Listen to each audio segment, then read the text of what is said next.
kita daftarkan nomor rekening tabungan dari pembeli.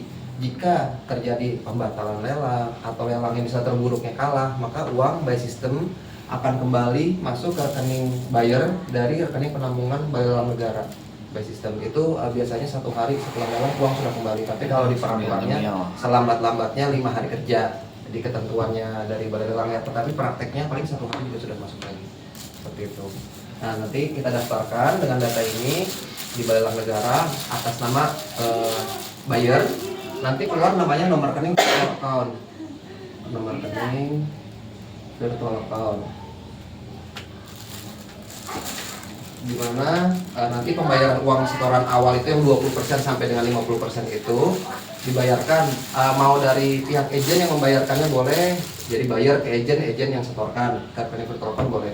Mau bayarnya sendiri yang langsung setor ke rekening virtual account ini boleh, karena ini rekening virtual account-nya di Bank BNI atas nama buyer.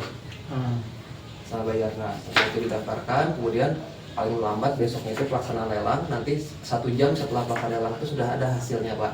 Hasilnya itu apakah menang, apakah kalah, apakah dibatalkan, seperti itu. Nah, nanti malamnya, misalnya besok lelang pagi, malamnya itu kita sudah dapat informasi dari link kita berapa orang nih yang ikut peserta lelang tersebut. Kalau misalnya kita tunggal, ya udah dari limit lelang itu kita nggak usah naikkan lagi. Tapi kalau terburuknya misalnya ada musuh, nanti kami dan dari pihak orang dalam kita akan ngasih analisa. Kalau mau menang, misalnya limit lelang 1 miliar, kemudian terburuknya misalnya ada musuhnya 2 misalnya, itu kita nanti akan sampaikan analisa kita. Kalau mau menang maka harus naik bidnya misalnya 50 juta. Tapi balik lagi kepada bayarnya, nanti bayarnya mau atau tidak dengan naik 50 juta itu. Kalau menurut kata bayarnya, enggak, jadinya kemahalan atau dananya nggak cukup, maka misalnya saya berani cuma 20 juta, ya udah nggak apa-apa, kita akan usahakan dengan naik bid 20 juta itu. Tetapi ya kita tidak bisa menjanjikan untuk menang. Tapi kalau selama ini yang mengikuti dari analisa kita, itu selama ini yang sudah berjalan menang gitu. Tapi kan balik lagi ke kemampuan dari bayarnya itu seperti apa. Ini saya berjalan ya, bertanya. Yang dimaksud musuh itu kan yang saya dapat cerita di Pak Heru. Ya. Berarti kan Pak Heru bisa dikatakan lah udah DP ya, sudah masuk DP.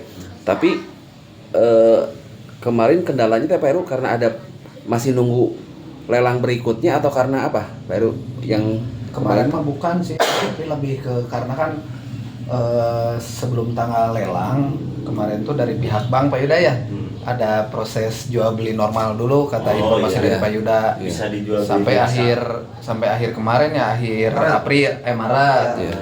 Nah kemarin keluar jadwal tanggal lelang, nah itu kan udah keluar informasi terakhir dari Pak Yuda.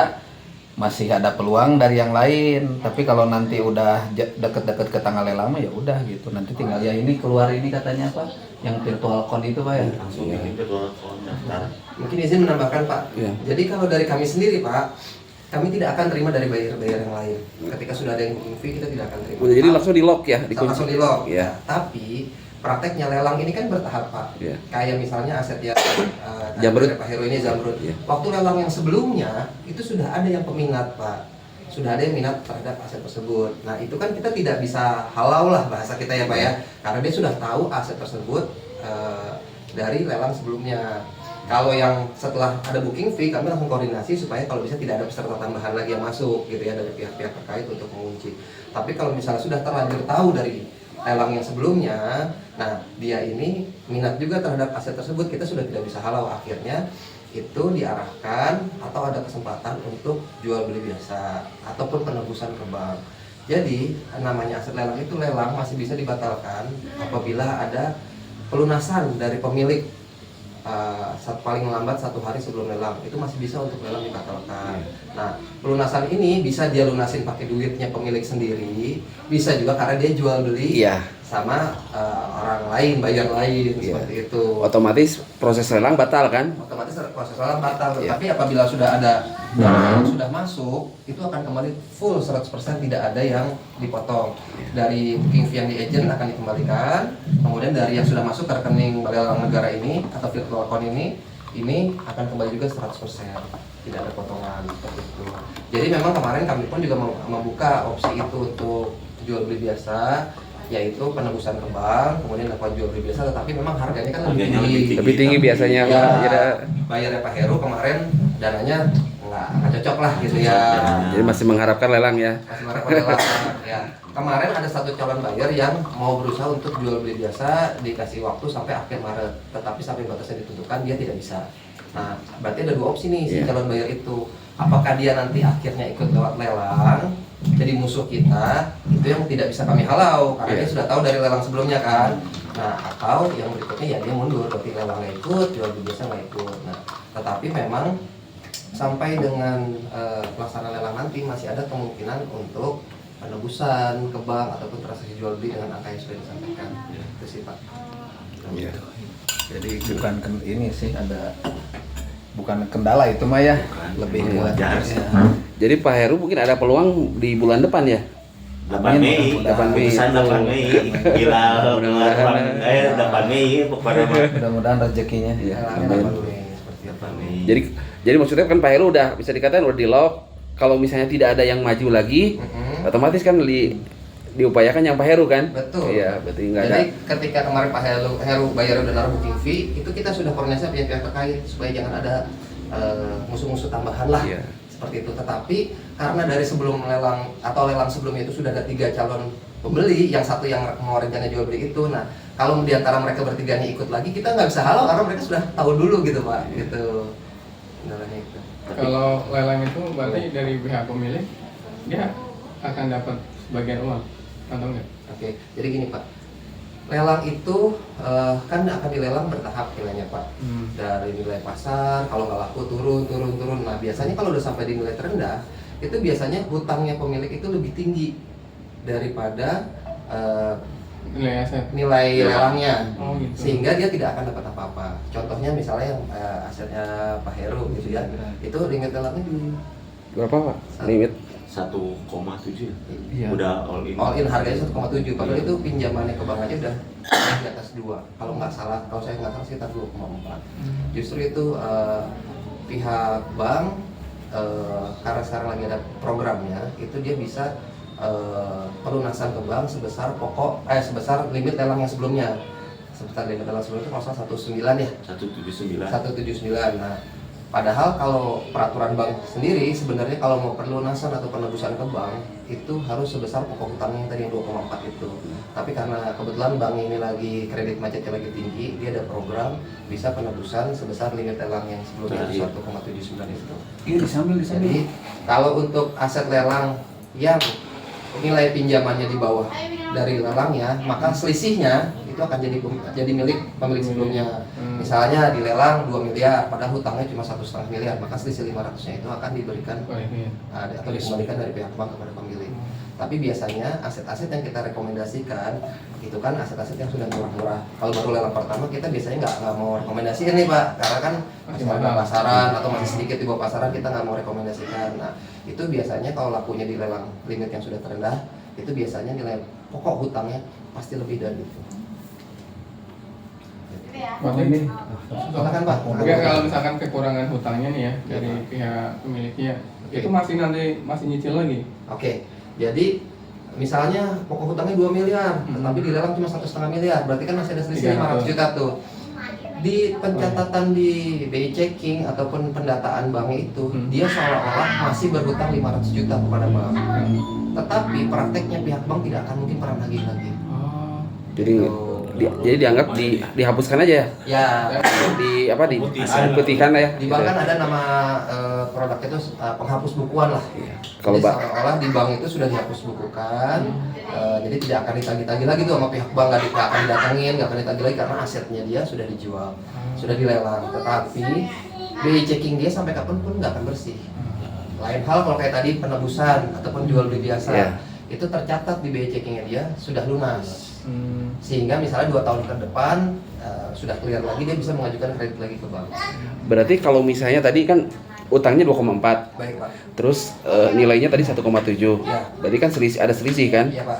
Nah yang maksudnya berarti benar-benar si penjual itu debitur itu udah nggak dapat apa-apa, berarti kalau Nggak dapat dijual, kalau apalagi dijual rendah gitu kan. Iya. Nggak dapat apa-apa, bahkan Iya, benar-benar. dia masih tercatat di perbankan masih punya hutang 700. Iya. Berarti dia udah nggak berani macam-macam ya. Nah, soal mungkin langsung aja kayak biar supaya teman-teman di sini untuk meyakinkan customer, karena pas nawarin lelang, wah takut Takut. ribet, Ke depannya wah, ini ya. ini gimana keamanannya. Nah, mungkin Pak Uki bisa dijelaskan kalau di lelang kita itu kayak gimana Iya. menjaga garansinya kayak gitu sampai beres. Baik Pak, saya balik lagi dulu ke yang tadi ya. Itu biasanya orang-orang yang sudah sampai kreditnya sudah kredit macet, dia tuh sudah pasrah dengan BI checkingnya dia, karena dia tahu udah BI checkingnya sudah rusak gitu ya. Walaupun memang secara teorinya 2 tahun itu dia sudah clear, bisa ngajuin lagi ke bank, tapi prakteknya historical dia tuh akan tetap muncul. Pihak bank yang nanti 2 tahun kemudian mau dia ngajuin kredit lagi ke bank, pihak bank tuh tahu, oh dia dulu pernah kredit 2 tahun yang lalu itu, beresnya juga setelah Ya. macet berapa lama tetap ada historical. Jadi biasanya pihak bank juga akan berpikir 2 kali 3 kali untuk ngasih kredit lagi. Jadi biasanya pemilik itu sudah pasrah bahwa BI checkingnya sudah dianggap rusak lah. Jadi dia sebenarnya tidak terlalu peduli apakah lewat jual beli biasa kah, apakah lewat lelang. Yang lebih dia pentingin adalah gimana caranya supaya ada lebihnya buat dia. Itu dia makanya kalau ada setiap transaksi jual beli nanti mungkin ada perjanjiannya, mungkin 3 pihak mungkin Pak ya, dari pembeli, dari pihak agent, sama mungkin dari pihak kami disebutnya apa ya, mediator lelang lah mungkin biar gampangnya ya. Iya. Nah di situ disebutkan hak dan kewajibannya. Salah satunya dari kewajiban dari mediator lelang itu adalah kami bertanggung jawab untuk membantu proses lelang sampai dengan menang, mengurus proses administrasinya sampai dengan pembeli menerima sertifikat dan risalah lelang, karena risalah lelang ini sebagai dasar untuk balik nama. Nah, kemudian yang ketiga, kami bertanggung jawab sampai dengan aset itu bisa ditempati. Apabila masih ada pemiliknya, maka kita yang ngurus pengosongannya. Pembeli mah nggak perlu muncul, nggak perlu menghadapi pemilik sebelumnya atau seperti apa, itu tanggung jawabnya kami di situ. Pokoknya nanti ketika aset itu sudah berhasil dikosongkan, kemudian kita nanti ganti kunci. Setelah ganti kunci, udah kunci baru kita serah terima kunci dengan pembeli. Di situ tanggung jawab kitanya selesai. Bahkan kadang kalau ada pembeli yang masih khawatir, gimana nanti kalau misal aset itu udah saya tempatin, tiba-tiba sebulan kemudian, 2 bulan kemudian datang lagi tuh pemilik yang lamanya. Nah, bahkan kami pun siap kalau dibutuhkan. Kami disebutkan juga bahwa kita akan kasih guarantee misalnya sampai 3 bulan setelah aset itu ditempatin. Apabila ada gangguan dari pihak pemilik lama, maka tetap kami akan menghadapi. Pemilik mah nggak usah khawatir. Tanpa keluar biaya berarti ya? Tanpa keluar biaya semua. Karena udah all in ya, udah semua ya. Betul. Tetapi yang perlu dikasih garis bawah, gangguan itu hanya dari pemilik lama. Kalau gangguannya misalnya dia beli ruko, kemudian dia mau mulai usaha barunya, tiba-tiba ada gangguan ormas, ya itu bukan tanggung jawab kita gitu kan. Tiba-tiba ada pungutan-pungutan liar, itu bukan. Jadi internal dan eksternal ya, ada Masih berhubungan ya berarti ya. Yang berhubungan. Betul. Apa aja? So, Pak, ada lagi yang mau Paling ditanya? itu Pak, perihal rekening itu disesuaikan dengan atau bebas aja sih pemilik punya rekening apa gitu. Bebas, kalau nomor rekening yang didaftarkan ini bebas rekening mana aja.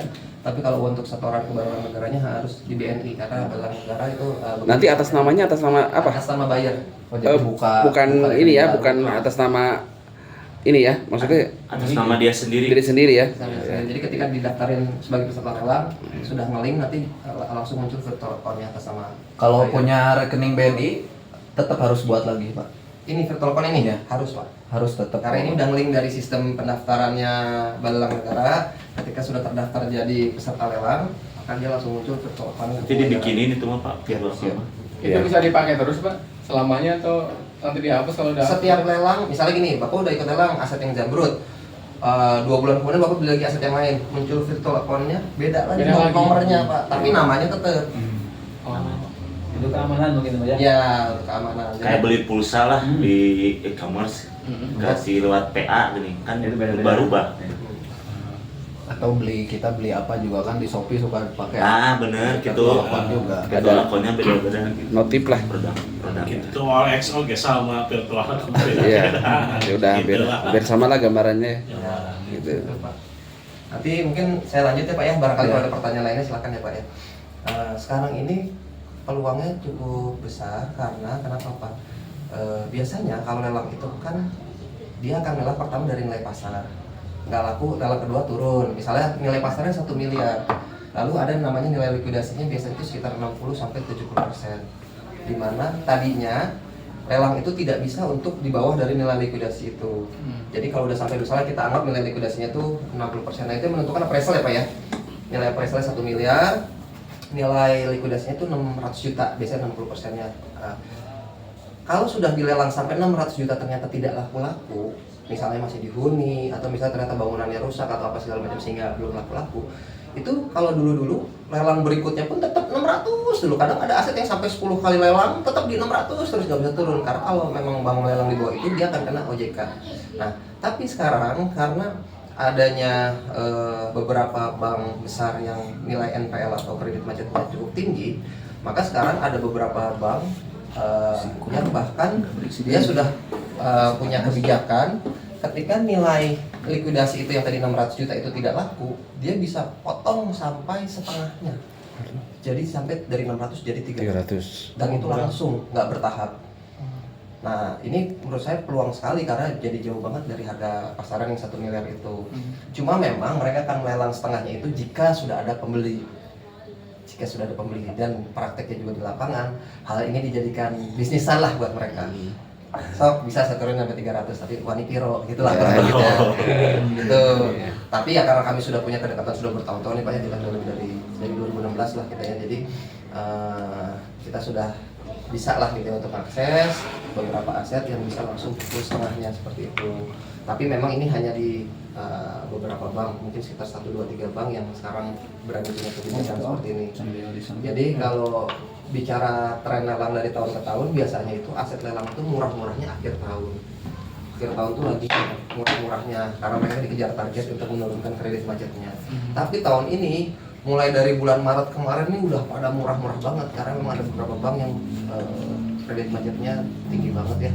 Mungkin efek domino dari setelah Covid, kemudian setelah Covid ekonomi juga belum membaik seperti apa. Jadi sekarang kredit macetnya mereka tinggi gitu. Dan ada beberapa bank pemerintah yang waktu itu ketika Covid yang lain stop ekspansi, stop menyalurkan kredit, mereka tetap dipaksa karyawannya untuk tetap menyalurkan kredit. Jadinya akhirnya banyak yang tumbang dan sekarang baru muncul lelang-lelangnya sekarang. Karena kan begitu macet nggak langsung dilelang kan, mereka biasanya kasih waktu dulu sekitar 6 bulan, 1 tahun baru kemudian akan dilelang. Jadi sekarang ini lagi banyak-banyaknya yang memang sudah jauh di bawah pasaran, kayak yang aset Jamrud itu Pak, itu udah dari nilai likuidasi Pak diturunin lagi. Nilai likuidasinya itu sebenarnya di limit yang 1,79 itu dulu kan, terus kemudian turun lagi sekarang. Makanya bisa ketemu harga all in-nya di angka 7 ya. Itu kan udah dengan estimasi all in sudah terestimasi juga nanti ada naik bid ya Pak ya gitu. Sebenarnya limitnya di bawah 1,7 itu kan. Padahal nilai likuidasinya itu di 1,79. Nah, terus kedua, kan saya lihat beberapa sama nggak kayak agent ini kan data lelang itu kan misalnya Jamrud. Ya. Apakah ada di tempat lelang lain nggak? Oke. Jadi kan pengen perbandingan aja gitu kan. Kadang saya suka lihat, Pak Yuda ini ada nggak lokasi ini kayak misalnya Turangga, kan kita betulan akses yang kita sering pasarkan banyak ke area Turangga, Bawah Batu, Suraya. Nah kebetulan di tempat lelang lain ada. Apakah sama nggak atau misalnya sumbernya atau gimana ya? Oke gini Pak, kalau dari kami sendiri, dari tim kami sendiri, kami itu sudah kerjasama mungkin kurang lebih 5 tahun Pak dengan salah satu agen properti Pak. Sampai hari ini mungkin kami transaksi 100 aset sudah ada Pak. Tapi kalau di luar agen properti itu memang kami tidak ada Pak. Kami tidak ada, berarti sekarang dengan Smart ini mungkin yang lainnya gitu ya Pak ya, kalau kita bisa berjalan, bisa bersinergi. Tetapi prakteknya memang ada beberapa agen properti lain yang sekarang itu cukup gencar lah untuk mereka itu bikin kerjasama dengan pihak perbankan. Kemudian mereka kerjasama sehingga bisa memasarkan aset lelang-lelangnya. Jadi mungkin ada aset lain yang memasarkan juga, tapi itu bukan dari kami. Nah, kami cerita sedikit juga Pak. Mereka itu salah satunya ada, saya nggak bisa sebut nama lah, ada satu yang sekarang lagi agresif banget Pak. Itu mereka ngasih fee-nya itu rendah Pak. Tapi prakteknya mereka tidak bisa membantu untuk memantau lelang atau bagaimana caranya supaya lelangnya menang Pak. Jadi mereka cuma sekedar daftarin, selanjutnya menang atau enggak, yaitu untung-untungan. Yang pertama. Yang kedua, mereka tidak bertanggung jawab sampai dengan pengosongannya. Untuk pengosongannya diserahkan kepada pembeli Pembeli kita. sendiri. Nah, lalu yang ketiga, ini kebetulan baru sebelum lebaran kemarin kita juga terima ada buyer yang tadinya ngambil lewat mereka, kemudian kapok, marah besar. Karena kenapa? Dia dibujuk untuk setor uang setoran jaminan lelang itu yang 20-50% itu. Dan dijanjikan nanti pelunasannya bisa pakai kredit bank ataupun bisa dicicil. Wah. Mereka sudah setor dan kemudian menang lelang. Setelah lelang baru dikasih tahu bahwa ini paling lambat 5 hari kerja untuk pelunasan. Kebayang nggak Pak? Kalau nggak dilunasi dalam 5 hari kerja itu uang setorannya itu hangus Pak. Wow.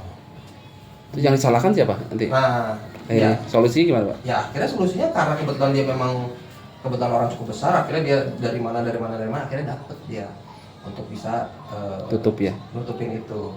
Kemudian lanjut nih ngurusin pengosongannya, ditinggal. Ya, ditinggal dalam artian tidak diurusin. Padahal aset itu kami tahu persis aset itu bahwa memang pemilik masih ditempatin, masih bertahan, masih ngelawan gitu ya. Intinya ada dana kerohiman cukup besar yang dia minta itu sekitar 2 miliar untuk mau ngosong itu dia minta uang 2 miliar karena asetnya cukup besar ya. Nah, akhirnya dia bingung sekarang karena untuk bisa ngelunasin aja kemarin lelangnya dia udah dari sana sini. Sekarang mau ngosong aja harus nyiapin lagi 2 miliar yang dia nggak tahu dari mana. Akhirnya cerita ke kita kan, wah intinya kapok lah segala macam. Nah, tapi kebetulan ada saudaranya yang mau ngambil lelang juga, akhirnya jadi diarahin ke kami. Ya, kalau kami boleh menyarankan gitu, misal nanti mungkin di lapangan Bapak Ibu juga mungkin ngalamin hal yang sama dalam artian dibanding-bandingkan kenapa di sana lebih murah, di sini misalnya ada fee-nya segala macam. Nah, kalau misalnya dapat bayaran seperti itu, bahkan kami sudah berani sampai ngomong kayak gini, Pak, daripada Bapak atau Ibu lewat agen sana dengan fee yang rendah, lebih baik yuk kita bantu, kita daftarin aja nggak usah bayar fee sama sekali. Tapi ya kita nggak ngurusin, maksudnya kita hanya ngebantu aja sebagai teman atau sebagai klien, sok saya bantuin daftarnya. Tapi dah kalau kita nggak punya akses juga susah untuk bisa menang lelang ya Pak, gitu. Karena kan namanya lelang apalagi harganya sudah murah, pasti yang minatnya banyak. Nah mungkin nanti kedepannya juga kami juga jadi kalau untuk agen kami yang satu yang kami sudah bermitra itu kami bantu Pak, kami bantu untuk kami bikinkan PKS dengan pihak banknya. Jadi kalau misalnya nanti nih misalnya dari Smart Pro Pak Heru itu udah transaksi nih Pak. Nah nanti kalau sudah transaksi 2 atau 3 aset melalui kami akan bantu untuk kami daftarkan sebagai partner atau rekanan dari beberapa bank di Bandung, sehingga kalau misalnya nanti ada lelang Bapak dapat fee agent lagi. Di luar itu udah ada di luar fee yang dari buyer nih, kita daftarkan untuk bikin MOU. Jadi nanti ada dapat tambahan fee 2 sampai 2,5% dari pihak bank. Semangat atuh. Semangat deh. Dari harga itu. Ya dari harga limit lelangnya, tapi bukan dari harga jualnya ya, dari limit lelangnya. Cuma bank itu mensyaratkan harus sudah transaksi 3 kali transaksi dengan di bank yang sama. Dengan bank yang sama ya kan, bukan dengan bank yang berbeda-beda. Ya, tapi kan kami sudah punya track record nih, jadi nanti bisa pakai track record kami. Yang penting dari pihak Smart Pro ada track recordnya dengan kami 2 kali. Jadi bisa digabung ya? Nah, Bisa. nanti Ya, digabung ketika kan? kami pengajuan ke sananya, kami bisa pakai portfolio kaminya, gitu kan. Jadi Asik kan asal aja gitu. supaya bisa dibikinkan MOU. Jadi nanti bisa dapat fee tambahan sekitar 2 sampai 2,5%. Boleh jadi gini, misalnya kita ada aset nih yang murah, Baik. paling nanya Pak Yuda, ini ada akses nggak atau ada sama nggak atau gimana? Boleh nggak saya gitu nanya, misalnya ada di tempat lain lelang, saya nanyain Pak Yuda, ini pegang nggak atau gimana? Kalau kita mah Nanyain ibarat listing ya, si agent Dari mana aja dapat ya listing? itu boleh kan tanya, boleh tanya misalnya tanya, taruhlah dari era Bandung misalnya, Boleh. ternyata pegang nih kita juga, Ya. udah, berarti kan soalnya saya ada beberapa, aduh ini menarik nih, kayak Pak Heru saya udah beberapa lihat kayak di Sinom, Turangga beberapa, cuma kan sejauh ini Pak Yuda belum muncul gitu kan, Ya. belum keluar gitu, apakah ya itu yang saya nanya, berarti ya sama mungkin Pak Yuda juga punya linknya ke sini, mungkin ke A atau apa. Sebenarnya mah barang tuh semua ada karena kalau sering di share kayak si Noma mungkin karena baru Sinom kebetulan klien kami yang ambil. Oh, udah tahu ya. Film yang 2 lantai, Pak. Iya. Ya, di depannya ada taman atau parkiran gitu. Iya. Klien kami yang ambil. Itu udah harganya bagus ya? Oh, bagus banget, Pak. Bener. Cuma memang itu dari awal sudah kita sampaikan, ini pasti berperkara karena pemilik masih bertahan, pakai lawyer segala macam. Iya. Sekarang kita lagi dalam proses pengosongan eksekusi melalui pengadilan, Pak. Tapi kan udah hitung-hitungan, misalnya gini, sebelum lelang tuh kita kasih tahu. Jadi case by case, Pak, tiap aset itu berbeda-beda kasusnya. Jadi kita sudah ada analisanya sebelum lelang. Apa kalau mau asetnya ini nanti pengosongannya harus pakai eksekusi pengadilan. Biaya eksekusi pengadilan tuh harus keluar dana sekitar sekian. Kemudian waktunya berapa lama? Sekian bulan. Ini untuk aset yang A. Nanti misalnya aset yang B, oh ini mah pemilik sudah mau pindah, asal dikasih uang kerohiman 50 juta misalnya. Jadi nanti si buyer udah berhitung nih. Oh, limit lelang sekian, fee untuk tim sekian, nanti untuk pengosongannya sekian. Masih murah nggak? Masih worth it nggak? Kalau misalnya masih worth it, diambil seperti itu. Yang menentukan kerohiman itu siapa, Pak? Jadi gini, Pak, yang Kalau- menentukan kerohiman itu adalah ketika ada calon buyer Iya. sudah minat serius, Iya. kami akan datangin tuh Pak si pemilik, Pak. Iya. Kami datangin pemilik di batu, biasa dikawal juga sama pihak bank. Kita untuk nego, nekan ke pemilik. Iya. Wah, mau pindah gimana nih kalau mau pindahnya? Apakah dia mau pindah sukarela? Kalau dia misalnya ternyata sukarela, oke Pak, saya sudah mau pindah nanti kalau kejual lelang, tapi saya minta waktu 2 bulan misalnya. Nah itu ya berarti kebayar nggak perlu ada uang kerohiman. Tapi kalau misalnya, oh nggak mau, saya pengen ada duit 200 juta, saya kan harus ngontrak lagi, masa saya tinggal di mana segala macam misalnya, ya kami sampaikan ke bayarnya nanti kerohimannya 200 seperti apa. Nah biasanya tuh pemilik kalaupun kadang mau minta uang kerohiman tuh biasanya awal-awal mintanya tinggi terus, Pak. Kayak saya pernah ngalamin mintanya 600 juta, Pak. Prakteknya cuma 100 kayak gitu. Jadi Dari itulah, harga berapa itu Pak minta 600? yang 600 itu waktu itu dari angka 1,2, Pak. 1,2. Mintanya 600 setengahnya, Pak. Ya karena memang harga pasaran asetnya memang masih 2M-an, 2,2-an lah gitu ya. Dia minta 600. Tapi ya dengan mohon maaf ya, pengalaman kita segala macam, kita ngerti lah cara nekannya gimana segala macam, sampai akhirnya deal-dealnya itu di 100 juta. Tapi baru dealnya itu 2 hari sebelum lelang. Dia udah takut kan daripada dia dilelang gak dapat apa-apa gitu kan. Kalau pas pertama bertahan, Pak, sampai seminggu sebelumnya masih bertahan 600, tapi kita sudah tahu trik-triknya. Mungkin ancamannya gini, Pak, ini mau lelang, kalau Bapak masih maksudnya coba kalau bisa sambil minum, Pak. Pak, minum ya, Pak. Ada kursi bisa. Ya. Oh iya, iya, Pak. Ya. Mungkin kalau ditanya, Pak ini kan mau lelang. Kalau misalnya Bapak ternyata masih bertahan dan masuk lelang, mungkin uang kerohiman Bapak nggak akan dapat kan? Nah itu mungkin penekanan seperti itu ya. Betul. Ya, pakai gambarannya. Iya kan? Daripada ini nggak dapat sama sekali. Itu mungkin ya yang saya mungkin ada gambarannya. Betul, salah satu penekanannya itu, Pak. Iya. Tapi praktek di lapangan, mereka tuh gimana ya? Mereka tetap yakin saya bisa jual beli biasa. Misalnya gini, ini pasaran. Ini kadang udah deadline. Iya, jadi kadang gini, Pak. Ini misalnya limit lelang 1 miliar, Pak. Mereka tuh kekeh mau ngejual aset ini 2 miliar. Karena merasa pasarannya bisa 2,5 miliar misalnya kayak gitu ya. Mereka tuh tetap ngusahain jual beli, yakin sampai enggak, saya nggak mau terima uang kerohiman 100, 200, 300 nggak mau terima gitu kan. Karena saya yakin ini bisa kejual gini segala macam. Prakteknya kan ujung-ujungnya nanti sampai pasar lelangnya nggak bisa laku, Pak. Soalnya sekarang lagi susah juga. Nah betul. Yang kedua kan mungkin mereka bukan agent yang pengalaman untuk menjual atau seperti apa gitu kan.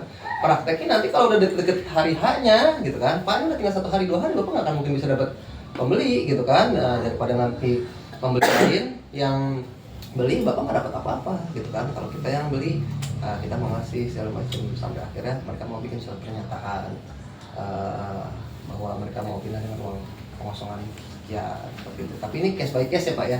Iya. Ada juga yang kadang tetap bertahan terus Iya. sampai akhirnya. Karena ada lelangnya kan nggak sekali kan. Ada yang kedua, yang ketiga. Mungkin dia masih berharap, dia juga masih untuk dijual sendiri kan. Ya, kadang juga masih berharap ini, kemarin aja udah lelang 3 kali nggak laku-laku juga tuh lelangnya gitu kan. Ini juga paling juga nanti nggak laku. Nah, kadang macam-macam lah ngiyel gitu bandelnya gitu kan. Gitu. Di lelang wae teh laku mau jual sendiri ya.